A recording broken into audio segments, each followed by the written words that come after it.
18-ാം നൂറ്റാണ്ടിൻ്റെ അന്ത്യഘട്ടത്തിൽ ടിപ്പു സുൽത്താൻ്റെ പടയോട്ടത്തിനു വേണ്ടി നിർമ്മിച്ച തെക്കേ വയനാട്ടിലെ ആദ്യത്തെ റോഡാണിത്.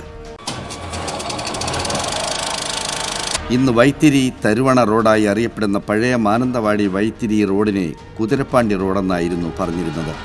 18-ാം നൂറ്റാണ്ടിൻ്റെ അന്ത്യഘട്ടത്തിൽ ടിപ്പു സുൽത്താൻ്റെ പടയോട്ടത്തിനു വേണ്ടി നിർമ്മിച്ച തെക്കേ വയനാട്ടിലെ ആദ്യത്തെ റോഡാണിത്. അന്ന് തെക്കേ വയനാട്ടിൽ നിന്ന് മാനന്തവാടിയിലേക്ക് എത്താനുള്ള ഏക മാർഗവും ഇതായിരുന്നു. മാനന്തവാടിയിൽ നിന്ന് മൈസൂരിലേക്ക് സൈന്യത്തെ എത്തിക്കാൻ വേണ്ടിയുള്ള റോഡായിരുന്നു ഇത്. ഇത് കടന്നു പോകുന്നത് മലബാറിലെ അതിപുരാതന നഗരങ്ങളിലൊന്നായ തരിയോടിലൂടെയാണ്.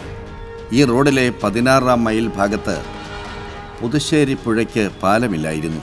അവിടെ വലിയ ഓടപ്പാണ്ടി ഉണ്ടാക്കി കയറ് ബന്ധിച്ച് പുഴയുടെ മറുകരയിൽ നിന്ന് കുതിരകളെ കൊണ്ട് വലിപ്പിക്കുകയായിരുന്നു ചെയ്തത്. അങ്ങനെയായിരുന്നു ടിപ്പു പട്ടാളക്കാരെ പുഴ കടത്തിയിരുന്നത്. കുതിര വലിക്കുന്ന പാണ്ടി ആയതിനാൽ കുതിരപ്പാണ്ടി എന്ന പേരുണ്ടായി. കുതിരപ്പാണ്ടി പുഴ എന്ന പേരിൻ്റെ കാരണവും ഇതുതന്നെ. മലബാറിൽ ബ്രിട്ടീഷ് ആധിപത്യം ഉറച്ചതോടെ കുതിരപ്പാണ്ടി റോഡ് വികസിപ്പിച്ച് മോട്ടോർ വാഹനങ്ങൾ ഓടിക്കാൻ പറ്റിയ രൂപത്തിലാക്കി.